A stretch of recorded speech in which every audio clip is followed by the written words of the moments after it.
Yeah, I'll react to that, sure. Okay. Sweeney, guys, amazing channel. Preemptive like. Original link to the video if you want to check it out yourself. Haven't seen it yet. Want to see it without my pausing and commentary. Fair enough. Original link, top of the description. Along with just giving credit to him. The Complete History of Italy. I'm ready. Ready to learn. If you are not ready to learn, you are in the wrong class. Home ec is down the hall. Make me a pizza, please. Or sit in the back and help me. You guys are always... I'm not surprised anymore because of the amount of videos I've made, or reaction videos I've made. You guys are always amazing in the comments and teach me a lot, so I'm not worried there. Let's go. I'm ready. Complete History of Italy, Sweeney. Let's do it.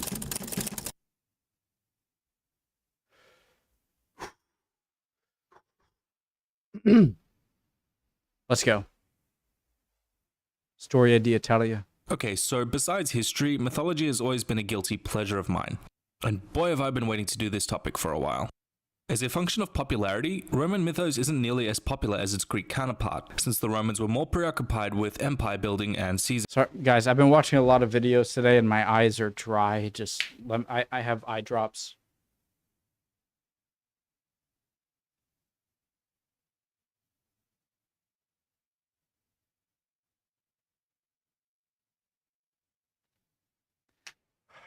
Okay. That feels better. Okay, sorry. Isn't nearly as popular as its Greek counterpart, since as a function of popularity, Roman mythos isn't nearly as popular as its Greek counterpart, since the Romans were more preoccupied with empire building and Caesar killing than they were with their oral traditions. But they did name the planets after their deities, which is Mercury, Venus, Jupiter, Saturn? nice.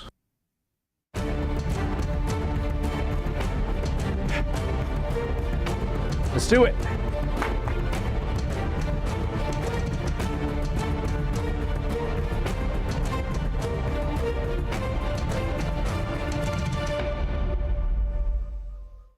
Okay, so the Romans borrowed heavily from the Greek pantheons and also appropriated many of their homegrown deities into Greek equivalents. The Italian peninsula had been in contact with the Greeks for centuries, and Greek colonies were spread throughout the Mediterranean, so this was somewhat inevitable. To get some of the bigger famous gods out of the way, the Roman pantheon corresponded mostly with the third Greek dynasty called the Olympians.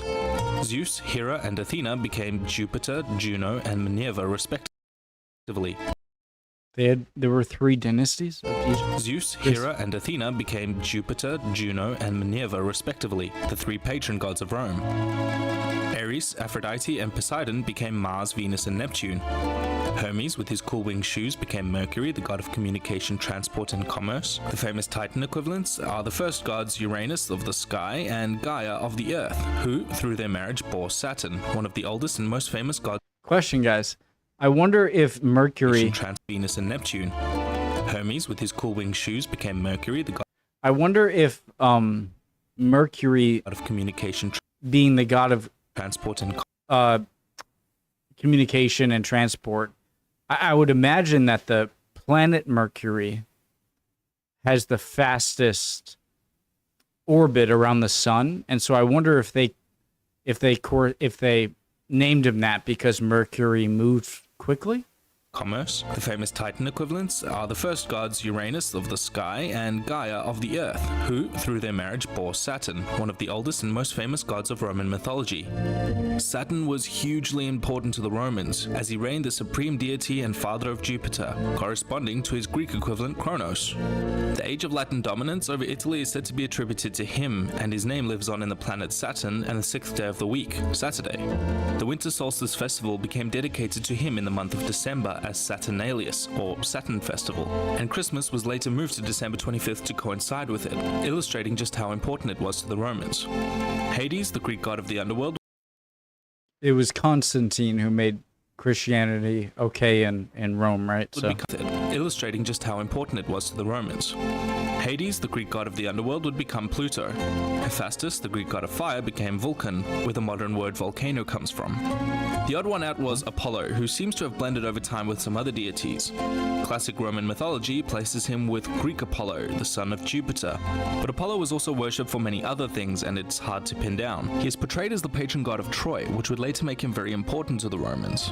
The Trojans worshipped him as the sun god, which seems to correspond with the Italian Etruscan god Sol, but also at various times been associated with Helios, who is not an Olympian but a titan like Saturn, who is famous for drawing the sun across the sky in his chariot.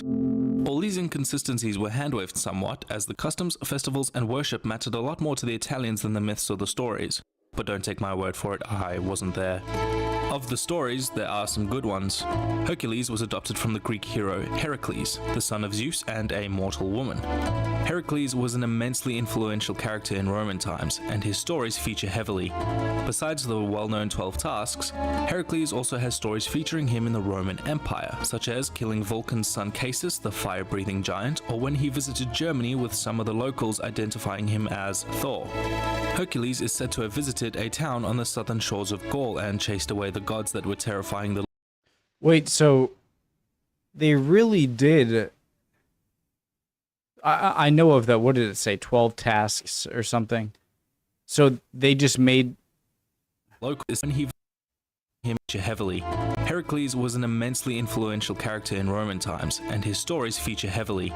Besides the well-known 12 tasks, Heracles also has stories featuring him in the Roman Empire, such as killing Vulcan's son Casus, the fire-breathing... So knowing the Romans knowing what Heracles, later Hercules, they just kind of transferred those to him completing more tasks in Roman mythology? Giant stories featuring him in the Roman Empire, such as killing Vulcan's son Casus, the fire-breathing giant, or when he visited Germany with some of the locals identifying him as Thor. Hercules is said to have visited a town on the southern shores of Gaul and chased away the gods that were terrifying the locals. In honor of him, they built the temple of Hercules Maniakos, which I'm sure you've pieced together eventually became Monaco. Many of these stories were compiled. That's cool. I'm pausing a lot already. But so were the Nordic gods like Thor did they actually predate the Roman gods that took their inspiration from Greek gods? Literature, the most famous of which became Monaco. Many Very of cool. these stories were compiled into literature, the most famous of which was the Aeneid, an epic saga containing the founding myths of Rome. Virgil, the poet and writer, was commissioned by Caesar Augustus to write an epic poem about himself and his glorious life. To which Virgil said sure, and then immediately began work compiling a historical epic on the history of Rome, to stick it to Augustus, who he didn't like very much. Virgil compiled several stories and sources relating to Rome's history into one epic saga spanning 3 continents and many years, initially meaning to serve as a sequel to Homer's Iliad and Odyssey, but also heavily borrowing from both. The Aeneid, much like the Odyssey, picks up soon after the Trojan War, with Aeneas, a Trojan warrior and son of Venus, tasked with taking the Trojan survivors and finding them a new home. Either that or he ran away, sources disagree. The Trojan refugees took a fleet of ships and began their epic quest to find their prophesied new home of Italy. This being far too mortal a quest, the gods couldn't help themselves by getting involved. Aeneas' journey was interfered by competing gods who either did or did not want the Trojans to find a new home. Juno, Jupiter's wife, or niece, depending who you ask, was particularly ruthless in her attempt to stop Aeneas from getting to Italy, since it was foretold that his descendants would one day destroy and conquer Carthage, her all-time favorite city. Neptune, the god of the sea, helped the Trojan fleet by halting a storm sent by Juno, but not before it had blown them all the way to Libya. With some more divine intervention, eventually Aeneas made it to Carthage, where he stayed for 6 years, married the queen of Carthage, Dido, and generally became content, before a strongly worded suggestion from Jupiter via Mercury, who told Aeneas to get off his butt and start sailing again. I'm sorry, when he... my stupid brain. When he said Dido, I started thinking of the singer. And remember, and you will... Sorry. To Libya. White flag. With some more divine intervention, eventually Aeneas made it to Carthage, where he stayed for 6 years, married the queen of Carthage, Dido, and generally became content, before a strongly worded suggestion from Jupiter via Mercury, who told Aeneas to get off his butt and start sailing again. The Trojans would quietly sneak off one night, and Aeneas would abandon his wife, angering her so much that she cursed Aeneas and vowed that Carthage will always be an enemy to his descendants. See you in This is what those in the writer's business call foreshadowing. After a brief stop in Sicily, Aeneas finally arrives on the shore of Italy, and after a visit to the underworld, he learns of his destiny to become the father of the Roman Empire. So, no pressure. After a brief stop in Sicily, Aeneas finally arrives on the shore of Italy, and after a visit to the underworld, he learns of his destiny to become the father of the Roman Empire. So, no pressure. Hopping on his boat again, the Trojans settled the Italian kingdom of Latium and immediately started a war. Seriously, the rest of the book is just war between competing... Okay, guys, so this is all written in hindsight, right? suitors and immediately started a war. Seriously, the rest of the book is just war between competing suitors to the Latin princess's hand. Tiberinus, god of the Tiber River and son of the Titan Oceanus, helped Aeneas in the war. He once again assured Aeneas that Italy was to be his home and that he should found a settlement and become father to the world's greatest empire.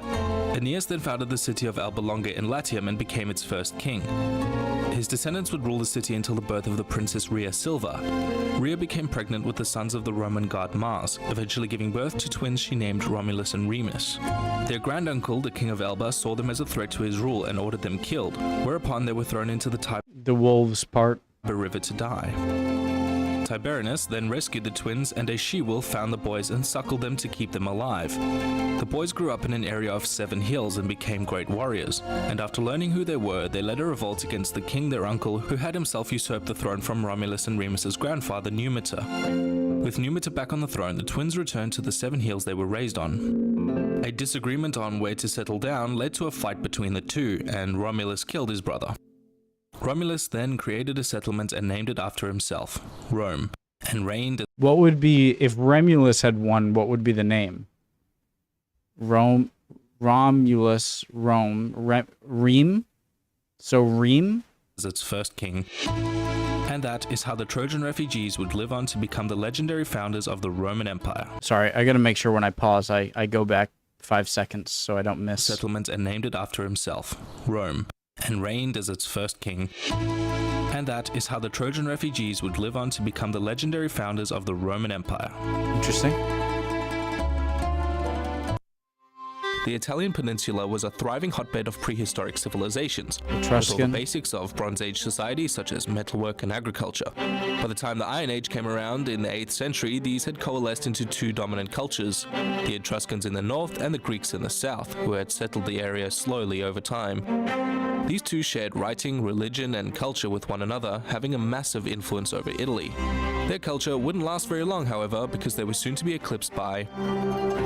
Founded on the river between the Etruscans and a tribe called the Latins, Rome soon prospered and grew very powerful largely thanks to its strategic and defensible location, and they were ruled by 7 legendary kings. The last of these kings, Lucius Tarquinius Superbus, also known as the Bad One, was overthrown by the people when his son raped a nobleman's wife. The scandal would force monarchy out of Rome, eventually collapsing the Roman kingdom completely.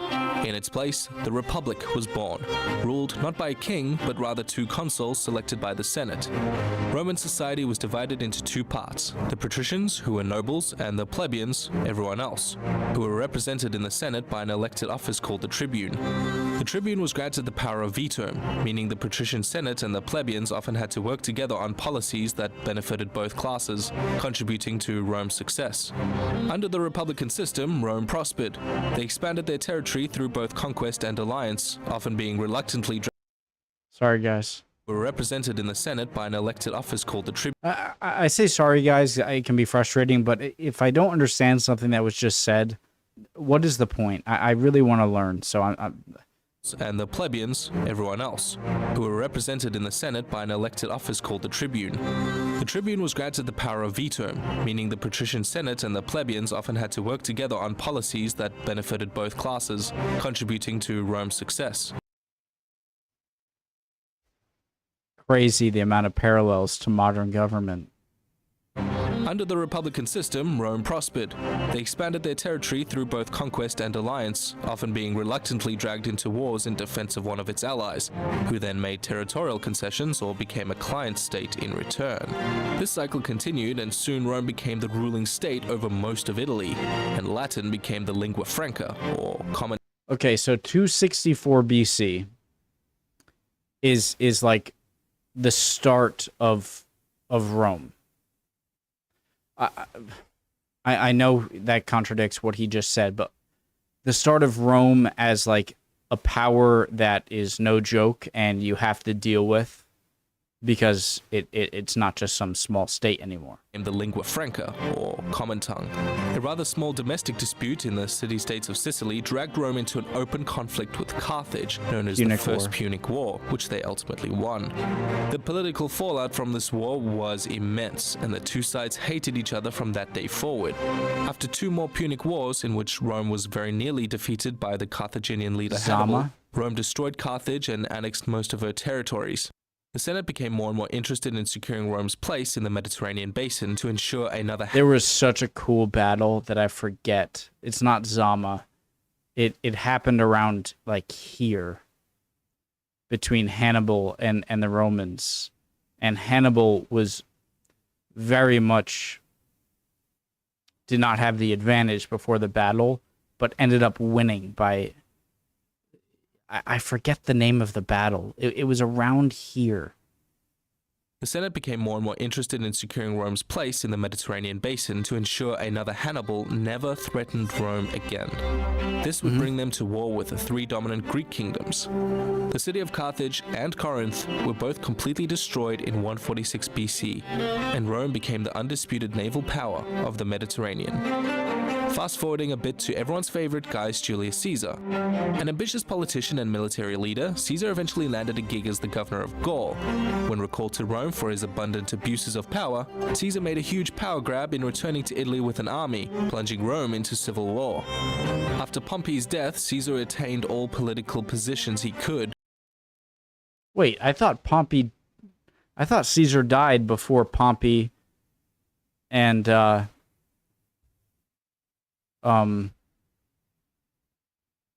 what's his name? Marcus, not Aurelius, he was way later. What the frick was this guy? Caesar's right-hand man. Sorry, I thought Caesar died before Pompey. After Pompey's death, Caesar attained all political positions he could, effectively becoming a dictator and emperor. As you may remember, the Romans weren't all too fond of monarchy, so you can guess what happened. With Caesar's corpse on the Roman Senate, the nation was again plunged into civil war between Caesar's adopted son Octavian and Mark Antony, paving the way not only for the Roman Empire but also two very interesting Shakespeare ripoffs. Octavian, the winner, was renamed Augustus, and his reign... General Marcus Antonius, a former ally of both Caesar and Octavian, was a governor of Rome's eastern provinces. He and Cleopatra broke with Rome, causing the Senate to declare war. To declare them traitors to the empire. Sorry, can't read. Would soon be fighting Shakespeare ripoffs. Octavian, the winner, was renamed Augustus, and his reign would soon be followed by the continuation of the Julio-Claudian dynasty, and a 2-century-long absence of war called the Pax Romana. I feel like that's so lucky that the fact that Caesar was assassinated, that he had a capable replacement, a very capable replacement to continue it, seems very lucky to me. Roman dynasty, and a 2-century-long absence of war called the Pax Romana, the Roman peace, interrupted only occasionally by a few emperors whose mental faculties have been called into question. Rome became the birthplace of the Roman Catholic Church. Ironically, however, in the early days, Italy was very unsafe for Christians, who were frequently persecuted and blamed for many tragedies, including a great fire in the heart of Rome. After one succession crisis, the Flavian dynasty was established, ushering in a new era, famous for making Italy more diverse and multicultural, and the building of its most famous monument, the Colosseum, giving the Roman people the two simplest of life's pleasures: panem et circumcensus, bread and circuses. A volcano also destroyed the city of Pompeii, but I don't think the Flavians had anything to do with that. The Flavians were replaced by the Novo-Attendine dynasty, famous for its 5 good emperors. Rome reached its zenith under this period both culturally and territorially. Commodus, the last of this dynasty, was assassinated by a gladiator named Narcissus, beginning, you guessed it, yet another succession crisis. The Severan dynasty would usher in a period called the Crisis of the 3rd century, where the #1 cause of death for Roman emperors became assassination, not exactly a recipe for political stability. Rome would soon become very decentralized with time, being victims of globalization, cheap slave labor, inflation, and legionaries of barbarians who were more loyal to their generals who paid them than to Rome. 26 emperors were proclaimed in half a century, and the empire became politically split in half. Uh-oh, the Huns. Watch out for the Huns. And even the capital of the empire was moved to the Greek city Byzantium, later renamed Constantinople, illustrating just how volatile the Oh wait, he skipped over the Huns. Later renamed Constantinople, illustrating just how volatile the city of Rome was becoming. Huns and Germanic tribes began to raid and sack the western. So this split here, guys, one of the bigger topics I talk about with people in comments and in Discord is like, is this the fall of Rome? I won't get into that, but moving to Constantinople was that essentially saying, like, rather than the whole ship falling, I'm going to move over here, consolidate where it's more easy to consolidate power and rule over the land, and just kind of give up this part of the ship. The city of Rome was later renamed Constantinople, illustrating just how volatile the city of Rome was becoming. Huns and Germanic tribes began to raid and sack the western half almost routinely, and the combined army were less able to mount a significant defense using their legions, since, hey, what did Rome ever do for them? The empire in the west would soon collapse completely by the 5th century. In its place, the barbarian Odoacer set up the more recognizable Kingdom of Italy, soon ruled by the Germanic Ostrogoths. The Ostrogothic kingdom began a cultural exchange between the Latin and Germanic world, leaving huge imprints, especially in northern Italy, where they had established deeper roots. The empire, however, continued to live on in the east.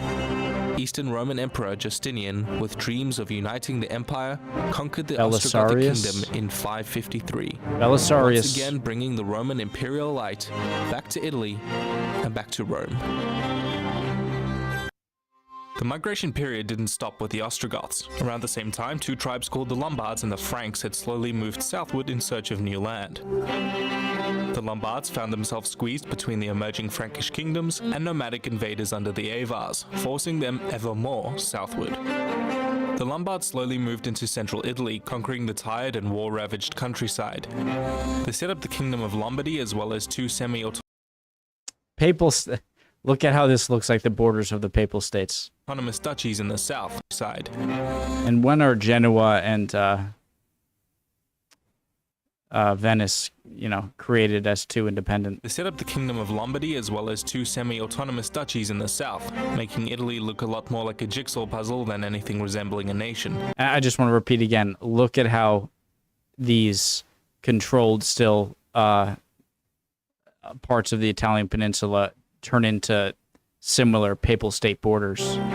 The Byzantines struggled to maintain control of the area, but retained at least nominal territory. The popes in Rome began securing this section under their direct control.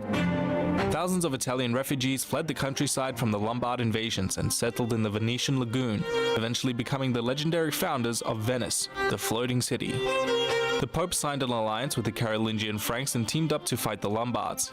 In return, the leader Charlemagne was crowned the first Holy Roman Emperor, and the Papal States were granted full independence. The popes also built walls around the Vatican to keep out pesky Arab raiders. I wonder how this area was able to not also become part of either the Papal States or some other area. Speaking of which, the Islamic also built walls around the Vatican to keep out pesky Arab raiders. Speaking of which, the Islamic Umayyads and the Abbasids began conquering parts of Sicily and Sardinia, the latter of which actually managed to repel their attacks, setting up independent states called the Judicati. Who saw that coming, right? Never heard of that term. Charlemagne's Frankish Empire splintered after his death, but was soon united by Otto I in Germany. The south was being conquered by the Normans, while the Lombard kingdoms fractured into civil war. Around the same time, the Maritime Republics began to increase in power and wealth. I'll go into more detail about these republics in a separate video since it gets pretty complicated. The House of Habsburg inherited much of the Italian lands, putting them in personal union with many foreign rulers.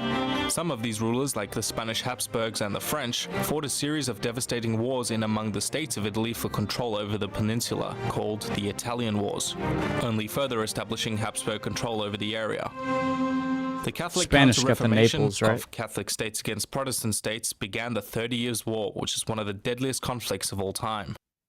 Over in the east, the Byzantines had recently fallen to the Ottoman Turks, and the Italian republics took in many intellectual refugees who brought with them many long-forgotten Greco-Roman books and culture. The rich Italian cities had the money to waste on translating these books, resulting in the Renaissance, a rebirth of classical period culture. The Renaissance would also stimulate learning and the Enlightenment, bringing Europe out of the so-called Dark Ages. The Enlightenment ideas became Italy's largest export, from faraway Moscow to nearby Paris. In Paris, it stimulated the French Revolution. As an unintended consequence, in the 1800s, Napoleon's armies invaded Italy in his war with the Habsburgs. So, win some, lose some, I guess. In the Congress of Vienna, the borders were redrawn again following Napoleon's defeat. But the birth of an Italian national consciousness, as well as centuries of foreign rule, stimulated the Unification Wars, and the Kingdom of Sardinia spent the better part of the next century conquering the rest of Italy from the French and Austrian royal houses, under King Victor Emmanuel II and his famous general, Giuseppe Garibaldi. How do I not remember? Why do I think of Umberto and Garibaldi? I don't think of Emmanuel II. Now I will. Finally, uniting Victor Emmanuel II and his famous general, Giuseppe Garibaldi, finally unifying it into a modern nation state, except for the Pope, who was still hiding behind his walls. The newly united Kingdom of Italy joined the Triple Alliance with Austria and Germany. However, when the First World War broke out in the Balkans, the Italians remained neutral, only switching sides to the Entente in 1915 in exchange for promises of new land. They opened up a large front against Austria in the Alpine passes but made very little progress. A joint offensive in 1917 of British, French and Italian forces finally managed to put pressure on the crumbling Austria-Hungary.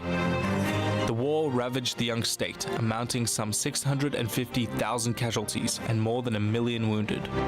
In exchange, they were granted far less territory. Well, aren't the wounded included in the term casualty? Oh wait, or am I thinking of something else? And more than 1 million wounded. In exchange, they were granted far less territory than they realized, and the country was plagued with economic decline. This left Italy feeling alienated from their... Was that part of the reason why they had decided to... where it led to Mussolini going to power and then siding with Germany? Because they didn't get more Adriatic territory than was promised in the First World War? Or is that unrelated? Economic decline. This left Italy feeling alienated from their Western allies. A young socialist named Benito Mussolini, himself a soldier in the war, used the turmoil to create a new ultra-nationalist movement called Fascismo.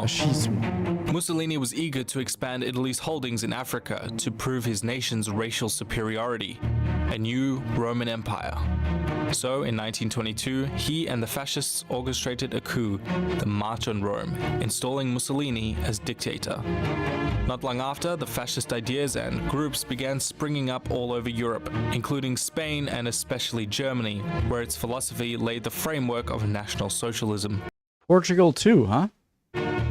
Mussolini found a friend in Adolf Hitler, and they soon formed an alliance based on mutual support. Although both Hitler and other European leaders viewed Mussolini as weak and opportunistic. In 1940, Italy declared war on France and Britain, officially entering the Second World War. However, a lack of resources and tactical errors meant that advancing into France was pretty stagnant. The Italians also fought in North Africa, Albania and Greece, but had to be aided by the Germans to overcome the enemy. The joint invasion of Yugoslavia went very well for the Axis, bringing the whole of the Balkans under their control.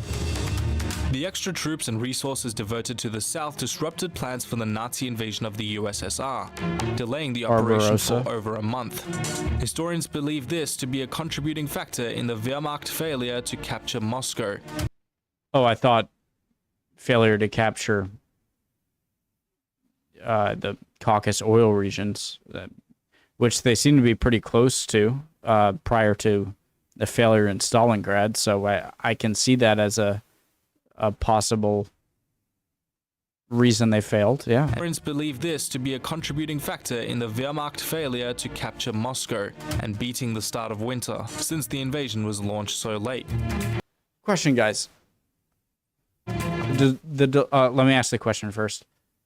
Did the Axis ever consider going through Turkey and then like a joint like double offensive to capture the Caucasus, southwestern Russian oil fields, and like from two?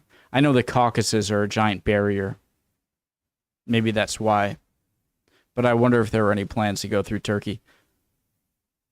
The delay of Operation Barbarossa is just one of the many contributing factors to the failed invasion of the Soviet Union. Also, Hitler himself viewed Moscow as merely a secondary objective, with the industrial areas and Leningrad having higher priority. However, were it not for the delay, the Wehrmacht also certainly would have captured the city before the onset of winter. The Italian army contributed some 230,000 troops to the invasion, with about 90,000 estimated casualties. Italy was invaded by a joint Allied force in 1943, which soon pushed their way up toward Rome. Italy surrendered and Mussolini was deposed, but the Germans invaded from the north to secure their southern flank. It is during this campaign that the Wehrmacht killed thousands of civilians and POWs, including over 7,000 Jews. The decisive battle at Monte Cassino was an Allied victory, leading to yet another Allied advance. Mussolini was captured at the border of Switzerland trying to escape. The anti-fascist populace then executed him shortly before the Oh, I thought he was rescued first. end of the escape. The anti-fascist populace then executed him shortly before the end of the war. In 1946, the Italian countryside, ravaged again by war and famine, was given a referendum to establish a republic. The monarchy was abolished and the country became part of the Western democratic sphere of the Cold War. The communist members of parliament were expelled in 1947. However, the young republic suffered from economic hardship, especially in the south, causing many to emigrate for better opportunities elsewhere, such as the USA, Argentina, and Australia. Italy became a founding member of NATO, the European Coal and Steel Community, and its eventual counterpart, the European Union. Today, Italy still suffers from economic hardship as well as a large wage gap, but the economy is still growing. The switch to the euro in 1999 brought with it cheaper loans and investment opportunities. Italy is one of the most visited countries in the world, with Milan, Venice, Rome, Naples, Genoa, and Florence being huge cultural and economic hubs, with some of Europe's most successful companies.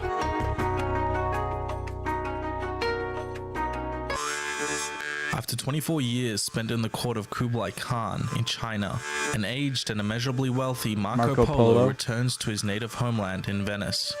He finds the city's martial banner raised, with St. Mark's Lion holding a sword instead of a Bible. Venice is at war.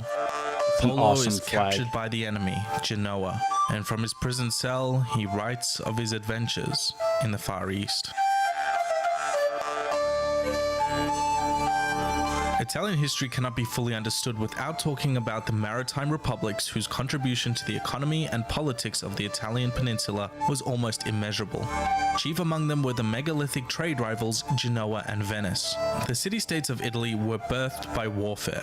The struggle between the Byzantines and the Lombards for control of Italy meant that the coastal trade cities were left to fend for themselves more often than not. For control of Italy meant that by warfare. The struggle between the Byzantines and the Lombards for control of Italy meant that the coastal trade cities were left to fend for themselves more often than not, building high walls to protect them from mainland armies and large navies to protect their trade networks from Muslim and Saracen pirates. The Byzantines granted self-governing status to Amalfi, Gaeta, Venezia, Ancona, and also eventually Ragusa, while the Holy Roman Empire did the same for the cities of Genova and Pisa. War is not good for business, so overland trade routes were pretty much defunct at this point, allowing for the growth and prosperity of the ocean-going trade routes. You'll remember from the previous episode that warfare was so widespread that it even features in the founding legend of Venice. These cities were called republics because they elected their leaders, such as the Doge, Italian for duke, who was usually under large influence by the aristocratic merchant families. As time wore on, two of these republics would come to dominate their rivals for trade on either side of the peninsula, Venice and Genoa and Venice. Now, Venice was of particular Columbus? Wasn't he from one of the two? Genoa? importance to Italy and Venice. Now, Venice was of particular importance to Italy as this floating city water fortress became filthy rich with trade as well as with her exploits during the Crusades to the Holy Land. But if you're wondering how this tiny speck of islands became so fabulously wealthy in the first place, then we've got to talk about the unique brand of mercantilism that Venice was famous for, and it comes down to three main factors. The first is geography, as Venice and Genoa sat at the far northern edge of the Mediterranean, meaning they could get goods far into Europe without breaking the bank on slow, expensive, and dangerous overland transit. The added benefit to Venice here is that they were able to dominate the narrow Adriatic Sea, whereas Genoa was just facing out into the open Mediterranean. By controlling those waterways, Venice took nearly half of Italy out of competition. The second factor is trade partnerships, as Venice and, to a lesser So you all have a bit of a scuffling going on, but can I interest anyone in some silks, spices, mayhaps? Until the Ottomans. Out of competition. The second factor is trade partnerships, as Venice, and to a lesser extent Genoa too, was tolerant and cooperative with merchants in the Muslim world even during the Crusades. In addition to that, since Venice was a direct offshoot of the Byzantine Empire, the two were buddy-buddy from the very start. Genoa also had these relationships, but it always played second fiddle because it was smack in the middle of major European powers and all of the wars they fought with each interesting. other, making Venice Until the 1400s. is the safer option to bet on with regards to trade. The last factor is they fought with each other, making Venice the safer option to bet on with regards to trade. The last factor, and the one that really puts it over the edge for Venice, was their government. Even though both cities were run by a republic, Genoa's economy operated through private merchants and banks, whereas Venetian commerce was coordinated by the government itself. But here's the kicker. The Grand Council was overwhelmingly made up of merchants, so when the state dictated travel itineraries and shipping manifests, or subsidized the construction of a public merchant fleet, it all worked because everyone knew what they needed to succeed. And on a more individual level, the government provided loans for up-and-coming merchants as well as commerce insurance. It's honestly a little shocking how many modern-sounding instruments of economics and trade were invented by the Venetians in the Middle Ages. I'm surprised by the amount of governmental terms come from 1,500 years before this. So if we look at the whole picture, Genoa fell just short of Venice in the cases of geography and partnerships, but on the subject of government, the Venetians blew Genoa right out of the water. At every step, Venice works together to achieve an unfathomable level of economic efficiency. From this, it's easy to see why these two cities arose as the powerhouses they did, and why Venice went on to become the unchallenged economic champion of the coming Renaissance. Hey, thanks for your help, Blue. Anytime. Talking about all this Venetian history helps justify those years of suffering in economics classes. Now, if you'll excuse me, I need to go, find my arms. Later. Where is Red? She's better. No, I'm joking. Overly sarcastic productions. So why are Genoa and Venice so important to understanding Italian history? Firstly, they became the economic powerhouse of the eastern and western Mediterranean respectively, subsuming the influence of the other republics until they eventually were butting heads with each other. They were also the go-to shipbuilders for crusaders, meaning they had a huge impact on the campaigns to the Holy Land, only further expanding their influence. The trade networks were so vast that it is thought that the Genoese trading station of Caffa brought the Black Death to Europe on the rats that lived in the hulls of merchant ships. Genoese bankers became the most elite in Europe and even became a pawn for the ambitions of other states for control over Italy, including most famously the House of Aragon and France. Arguably the most famous Genoan was Cristoforo Colombo, My boy. He's very famous in America. other states for control over Italy, including most even became a pawn for the ambitions of other states for control over Italy, including most famously the House of Aragon and France. Arguably the most famous Genoan was Cristoforo Colombo, My boy. My man. a sailor and navigator who pioneered the use of a navigation technique called dead reckoning. Guys, Columbus is like the first guy that American kids learn about. To try and find a western route to India, eventually discovering the New World, previously unknown to Europeans. Venice, on the other hand, had fared much better in the Middle Ages. The Venetian merchants agreed to participate in the Fourth Crusade, which ended up never reaching the Holy Land and getting disastrously involved in a Byzantine succession crisis. But after not getting paid by the broke Byzantine Empire, the Crusaders and Venetians sacked the city of Constantinople and divided the empire into a series of successor states, with Venice being awarded many new colonies in the Aegean.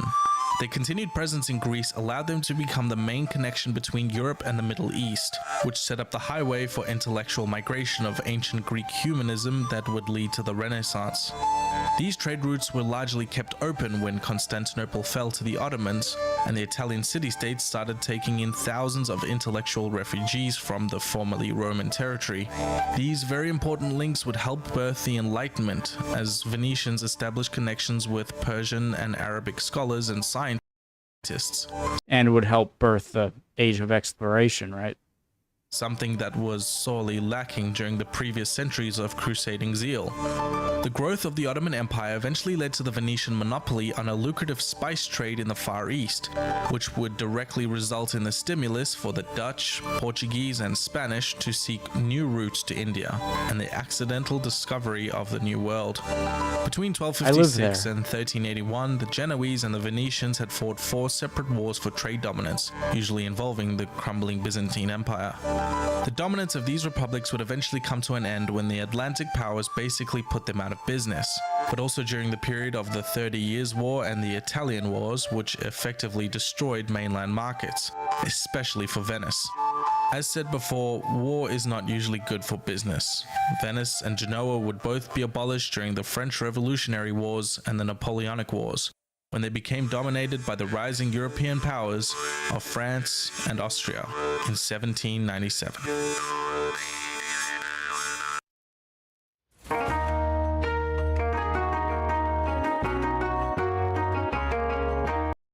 That was great.